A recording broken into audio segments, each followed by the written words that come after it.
I want to offer you an analogy today, and I'm going to put it in the context of attracting whatever you might want to call it, your soulmate, the one, a relationship, your life partner, but it also can be used really in any area of your life. It's based on the law of attraction, but I want to maybe offer my view or opinion on law of attraction, because I think there's a lot of misconception. And so the practice of it then gets complicated. And so I want to clarify a little bit about what I believe law of attraction to be, and then give you an analogy that you can use and put into practice that might just give you a bit of a different perspective to offer you help and support no matter what you're wanting to quote unquote find, because that's the terminology that people like to use a lot, or attract or bring into your life. So that's what we're going to talk about today.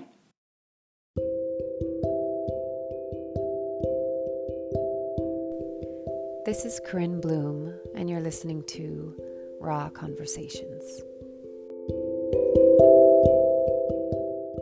I want to begin with the clarification of how I view law of attraction, because, it's been around for a while. I remember back in the day, The Secret, I didn't quite align with it personally, but some people absolutely loved it, and that's great.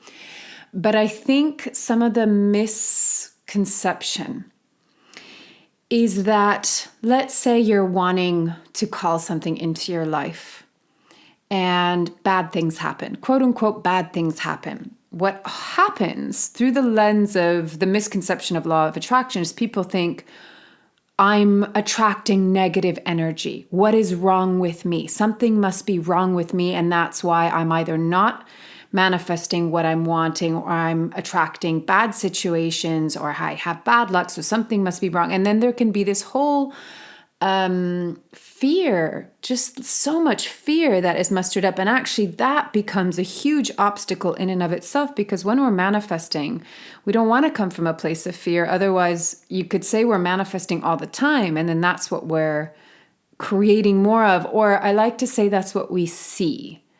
So also the use of the word attracting, I've changed that to what are you seeing? Because the term, I'll see it. No, I'll believe it when I see it, right? Yeah. Okay, you can say this, you can do that, but I'll believe it when I see it. And I actually think the opposite is more true, is I will see it when I believe it. And what I mean by that is our beliefs paint the perspective of everything. So if I have a belief, for instance, and this might be unconscious if you haven't gone in and done the work yet, if I have a belief that I'm unworthy, I'm not good enough, I'm abandoned, I'm rejected, I'm not lovable, I'm not significant enough, men treat me poorly, or men aren't available, or women aren't available, or women treat me poorly, whatever it is, that's, you could say, the lens, the unconscious lens with which you're seeing through. And then you're going to attract that type of man or woman that fits the description that you are currently functioning on, because we're very habitual creatures. We tend to like what's known, even if it doesn't serve us. Then we would move towards the unknown, because the unknown fundamentally scares us, right? We have to really build the skill of being okay with the unknown and not being afraid of the unknown, and actually enjoying the mystery and the magic of the unknown. But a lot of our behavior is unconscious, and it's based on limiting belief systems, or belief systems that we created when we were younger and we had to cope. We had to survive. It was the only way we could make sense of, how our father was, or how our mother was, or what their relationship was like, or what happened to us in life, or whatever traumas we experienced, or our wounding, which we all have a version of it. So the reason why I say we'll see it when we believe it is because what we see, more than what we attract, but what we see is going to really be dependent on what we're believing about ourselves first and foremost, but of course also what we believe about men, women, love, relationship, life in general. So that's why doing this inner work to really understand what are your fears, what are your wounds, what are your triggers. It's vitally important, because otherwise we will just continue to quote unquote attract, which I'm going to put in the words, you will just see the people that are in your current description, under your current belief systems. And you want to see what your heart really truly desires, which is, whether it's a life partner, the one, or just a relationship in general. It could be the job that you want. It could be the home that you desire. Whatever it is that you're wanting to manifest in your life, it's really important that you're seeing through a clear lens, and you're seeing through a lens of self-worth, and that you're deserving of what it is that you're wanting to call in. And so part of that process, as you move from the unconscious belief system to making it conscious and aligning it with a much healthier, more authentic version of yourself, which is really just who you truly are. It's not someone better than who you are. It's who you truly are. But I love, and I always refer to it, Rumi's quote that says, I'm going to probably paraphrase it, but hopefully I'll get it as close to word as possible. Your job is not to seek love, but to seek the barriers that keep you from receiving love. That's what it is. You don't need to find anything. It's becoming receptive so that you can receive what it is that your heart truly desires. And if that's not coming into your life, then it's looking at, what are the barriers? What are the obstacles? So law of attraction, people will say, oh, you have to raise your vibration and raise your frequency and always be positive. And so that's why people get really afraid of, I don't want to feel quote unquote negative emotions, because if I feel sadness, or if I feel depressed in this moment, or if I feel scared, no, that's going to be bad. I'm going to attract really bad things into my life. And I don't want to do that. So what do? They suppress, they ignore, they try to transcend, they spiritually bypass.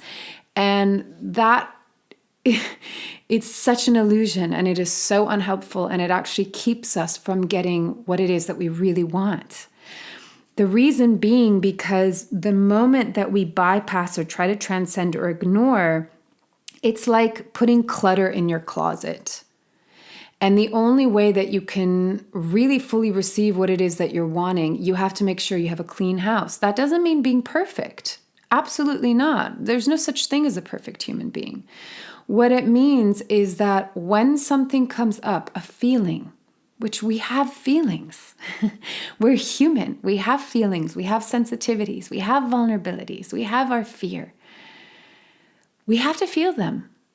We feel them, we sit with them, we listen to them, and as we feel them and stay without abandoning, rejecting, ignoring, neglecting, but we actually stay with the feeling, with the emotion, with the sensation in our body, then it moves, it creates movement, the energy can flow. It's not stagnant, it's not suppressed or repressed. And this is why people come to me and they're, when I go into the body, or if I'm doing brain spotting and, recognizing where it is in their body, there's tension in the solar plexus, there's tension in the heart, in the gut, in the throat, and it often gets stuck there.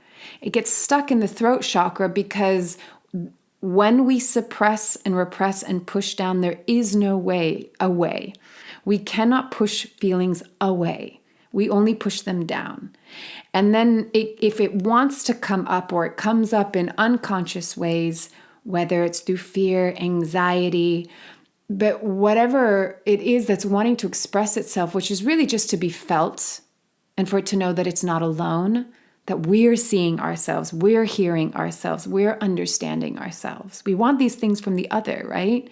But the question is, are we doing that for ourselves?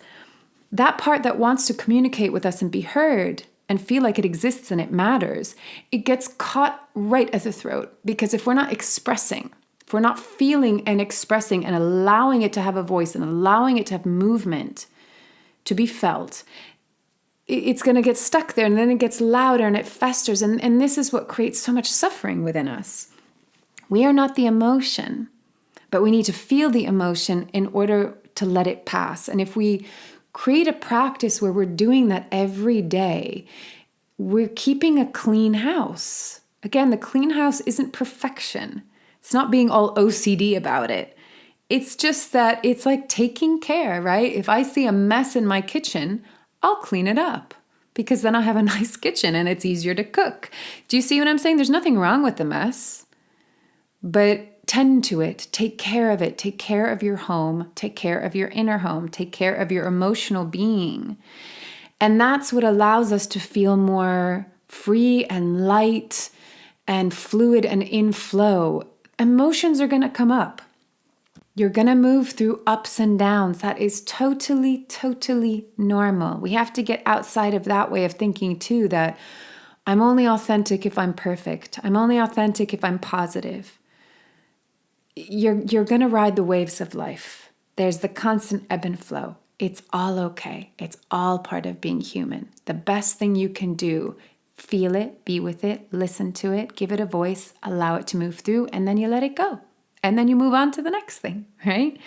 So this is really fundamental for this work, because if things are repressed and suppressed and it's unconscious, then we're going to just have more barriers and more obstacles to move through. There's nothing wrong with that, but it just means there's more work to be done.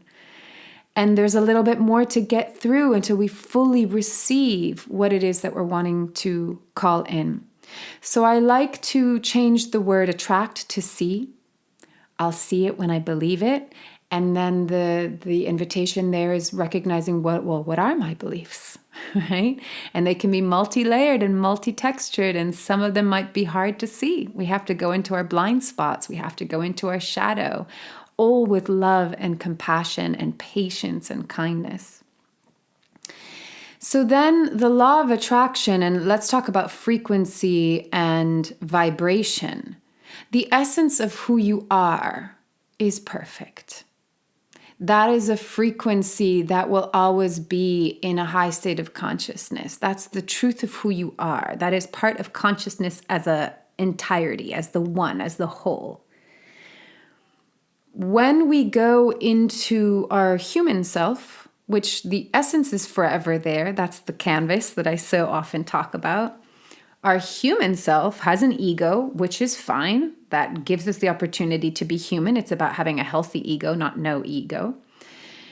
But we're going to move through our humanity. And you could say within that, this brings you into a low frequency. This brings you into a high frequency. And there's absolutely a truth to that. However, I don't like when we get into positive and negative, and when we get into anything that's fear-based, anything that brings you into a state of, let's say you have a guru, which I quite frankly think that that's a dying paradigm, because nobody can really tell you. The truth is within you, and you've got to discover it for yourself. Even what I say, take it or leave it as feels right for you, right?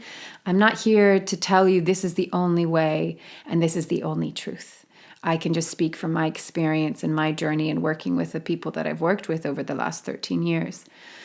But if a guru were to give you a practice or to give you a philosophy, and it makes you feel afraid, chuck it. That's when we talk about kind of a frequency or a vibration that you could say is a low, or you could say it's a third dimensional frequency.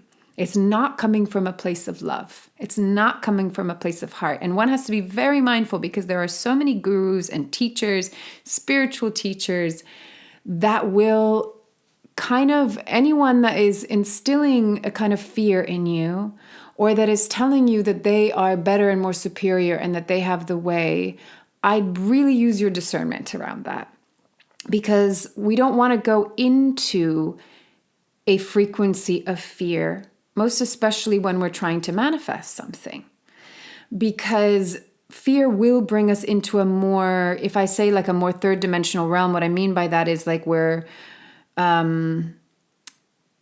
going more into kind of the part of the brain even that is in survival, the more reptilian part of the brain, right? And when we're doing this work of manifesting, we have to connect to the essence of who we are, because then we can do things on a quantum level as well, right? I'm really going all out there on this one, so I might have lost some of you, but if you're still here, that's great. But we need to life is this marriage, this union, this dance between our soul, the essence of who we are, and our human self that has the ego. One isn't better or worse than the other. One is infinite and one is mortal, right? But they need each other. And we need to really be in alignment. And this is where, for me, spirituality, if it gets too up in the clouds and we forget, like, yes, but we're human and we're having this human experience. And it's amazing to have this human experience. Really bloody hard sometimes, but is very interesting from the state of consciousness in human form. Is quite interesting. It's not boring. Even if sometimes our lives might feel boring, from the perspective of consciousness, is quite multi-textured, right? So we need to be in for both of these parts of us to be in harmony. But if we're coming from just our kind of reptilian mind, if we're in a state of fear, then it's really hard to connect to that. Now, one thing I want to say is that especially as we're growing and evolving, and if we're walking an awakened path, you're going to be maybe more sensitive. You're also going to be highly aware. You're going to become, if you haven't reached it yet, you're going to become highly aware of things in life.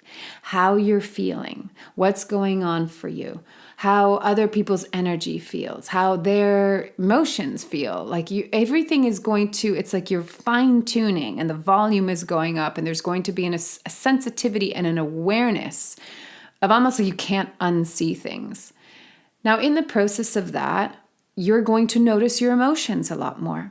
So you will notice when you're afraid. You will notice when you're anxious. You will notice when you dip down and go into darker places. And all I want to say is that's okay. That doesn't mean you're doing it wrong. That doesn't even mean you're going in the wrong direction. Again, I will say what I said earlier. Be present with it. Sit with it. Listen. Feel. Move through it. The only way out is through. I am going to get to the analogy. I promise. So none of these things are negative or bad, or they don't equate that something is wrong with you and you're doing it wrong. Again, I think there's a misconception of law of attraction. You have to be happy and positive all the time, or else you're going to bring bad things into your life and bad luck. I don't believe in that. I really don't. I'm not a superstitious person, and I think I was listening to someone that said hexes used to work because it's a form of mind control. You put fear into someone and you say, this bad thing is going to happen if you do that, and they'll believe it, and that's what they see, right? And then that becomes their reality. So our mind is so fragile, very strong, but also very fragile. It's a bit of an oxymoron, I know. Because it's so easily manipulated. And in one way, that's great. And in one way, we've got to really be careful and take care of it. Because just like how you would feed your body with food, hopefully healthy, organic, food, what are you feeding your mind? What are you feeding your consciousness? Are you feeding it with fear? Are you feeding it with drama? Are you feeding it with junk, right? So embrace your humanity. There's nothing wrong with it. And it's going to be a vital part of attracting what it is that you desire into your life, because if you ignore those parts of you, that's the barrier. That becomes the barrier. So the analogy. So I've used this analogy before, and I really appreciated that I was on a call with a client that was really chuckling about this, because I think the image is one that you'll probably be able to relate and resonate with. So saying most people, what they're doing is they're in a little boat with a flashlight out on the dark ocean, right? And they're trying to find whatever it is that they're trying to find. They're trying to find the man, they're trying to find the woman, they're trying to find the job, the home, the love, whatever it is. And they've got this tiny little flashlight, and they're in this little boat in the dark, and they're like, I can't fucking find it. And it's stressful because you can only see so much. So you have to really exert so much energy to look for this bloody thing, right? The analogy, the shift in perspective that I would like to offer you is be the lighthouse. You don't have to be in the little boat with a tiny flashlight, searching, seeking, looking for, trying to find the thing that you're wanting to call into your life. You be the lighthouse and let the boats come to you. So that's where the terminology changes from I need to find the one to I receive the one. All you have to do is be in your light, be in your magnetism, be in the essence of who you are. Let that light shine.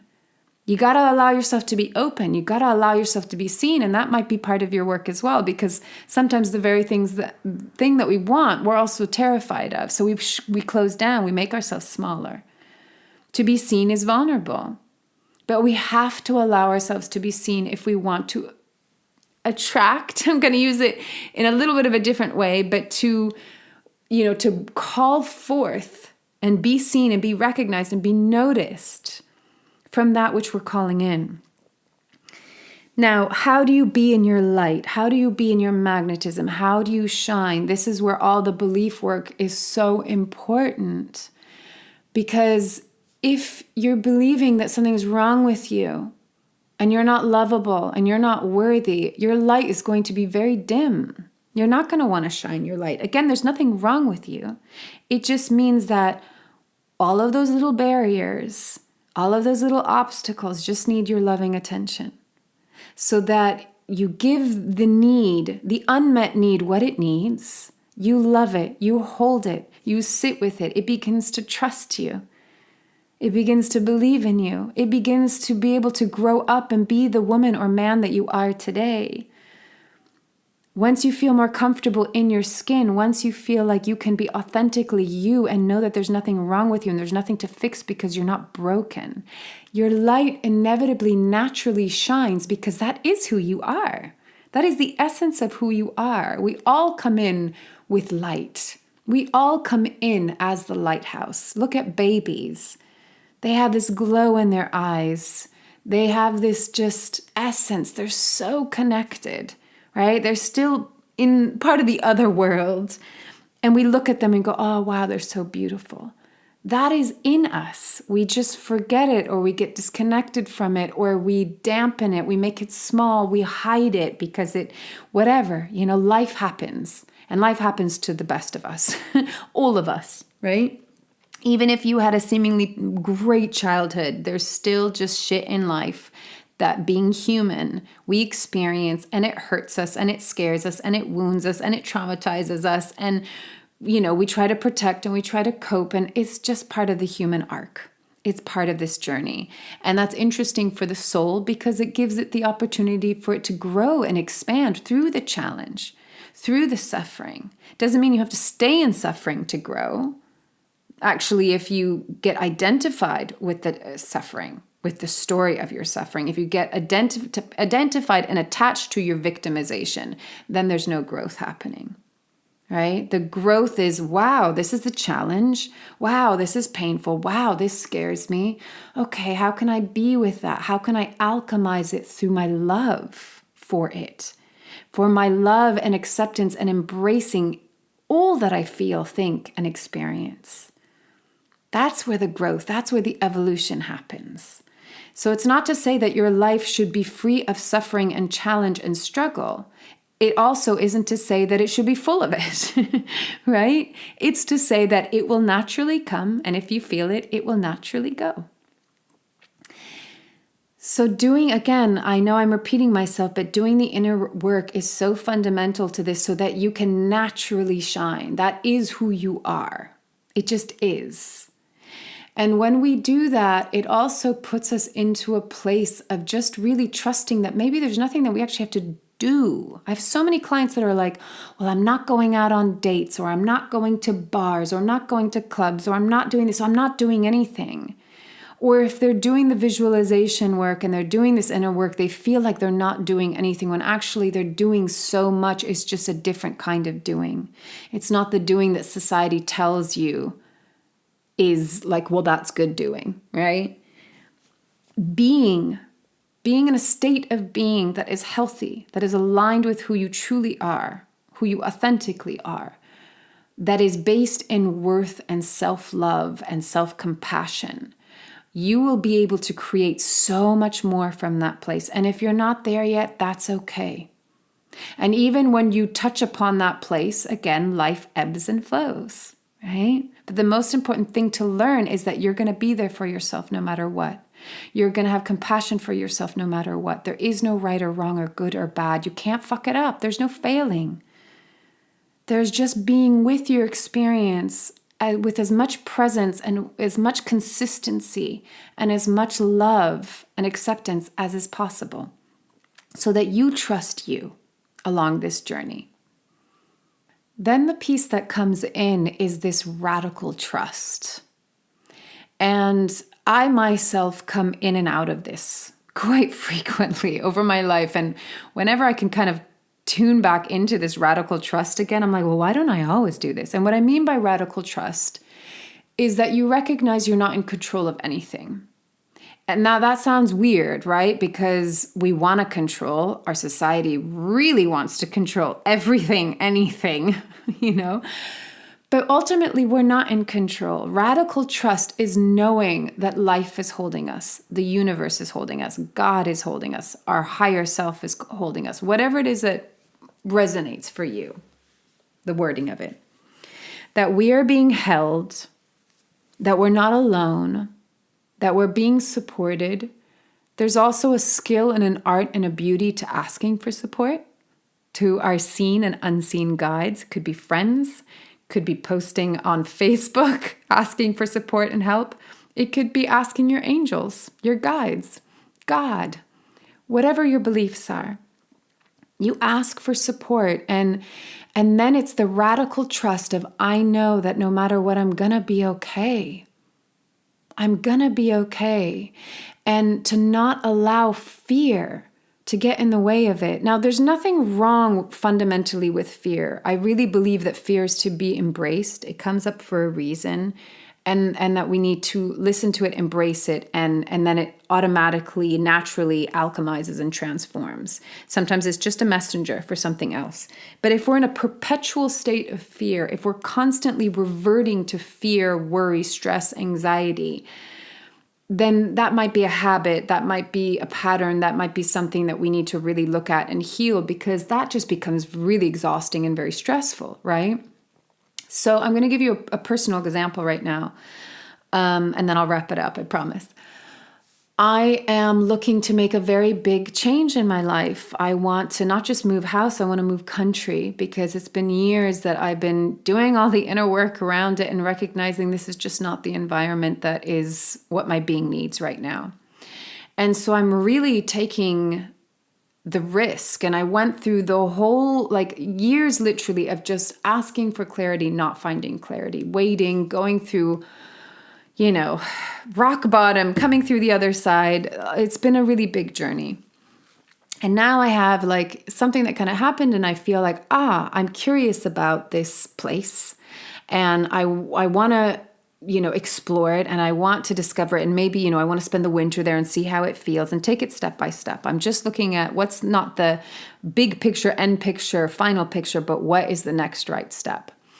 But within that, sometimes, the other day I was like, but what are you thinking, Corinne? It's 2 to 3 times more expensive to live there than where I'm living now. How am I going to afford it? I even want to just go visit for a couple weeks on my own in October. I'm like, how am I going to afford that trip alone, let alone moving there? And how am I going to pack up, my whole house in a matter of 2 weeks because I want to find something and move there by November? And I could feel myself going into this state of fear and overwhelm and thinking this isn't possible. And I just was like, you know what? Nope. I'm not going to feed the fear. I'm not going to allow my mind, my beliefs, or beliefs that are not even mine, society's beliefs, to get in the way, to create the barrier for what I'm seeking, right? And instead, I was like, okay, I'm just going to go into my heart. I'm going to close my eyes and I'm going to go into gratitude. I'm going to ask my angels for support. I've physically gone out and I've made posts and I'm asking for support, connections, help trying to find a place to stay. I'm being proactive with it, but my state of being is like, can I just radically trust that if I'm meant to move in this direction and I'm doing all of the little things that I can do that are within my control, but the rest I am just radically trusting that if it's meant to be, things will happen, it will unfold. And to get out of linear time, to get out of, oh shit, but I want to book my flights because I want to leave in like less than 2 weeks. Jesus, I have to find the place and I want to move in less than 6 weeks. And, just getting out of linear time, because time is a man-made concept anyway. And this happens a lot when people are wanting to manifest a life partner. They're like, I'm getting older, my biological clock is ticking. And then that creates extra stress. And then the stress becomes the barrier, as Rumi spoke of.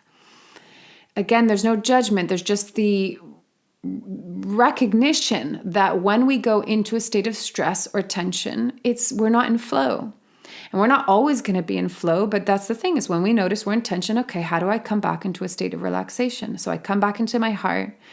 I ask my guides, my angels, for support.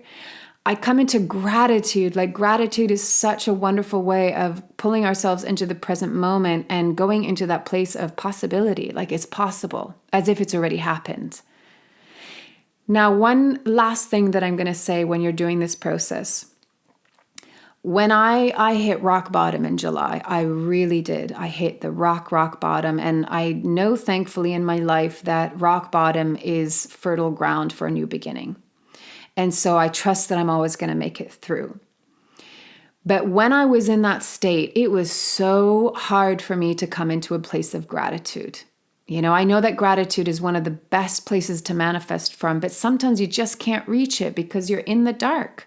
You're too much in the suffering, and that's okay. It would be inauthentic to try to pretend to be grateful when you just don't feel it.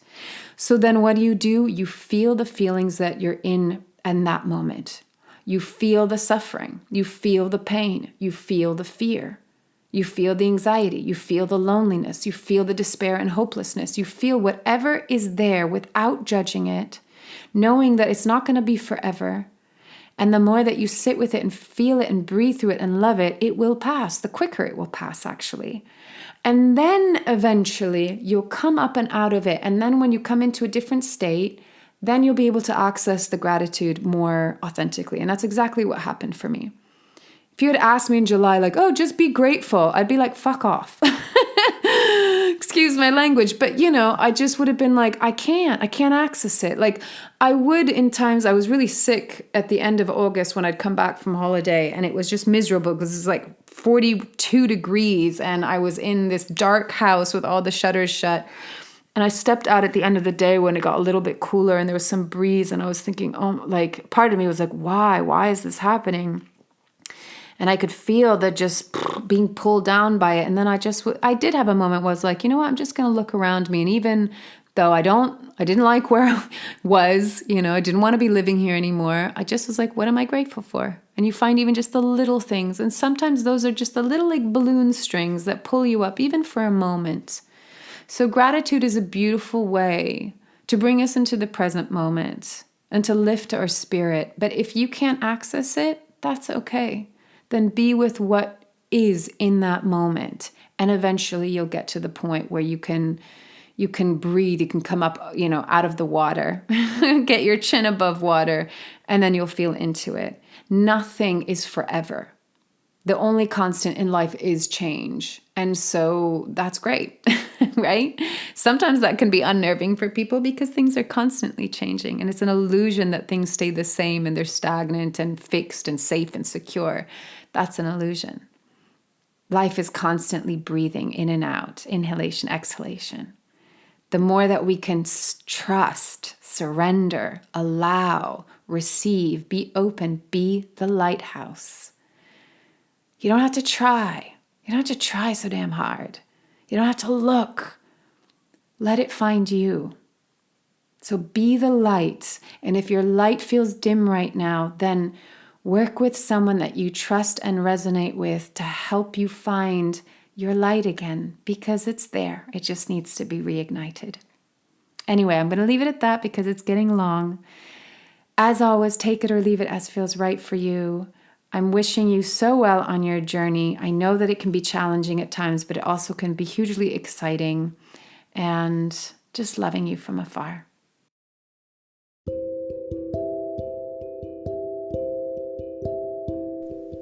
You've been listening to Raw Conversations with Corinne Bloom.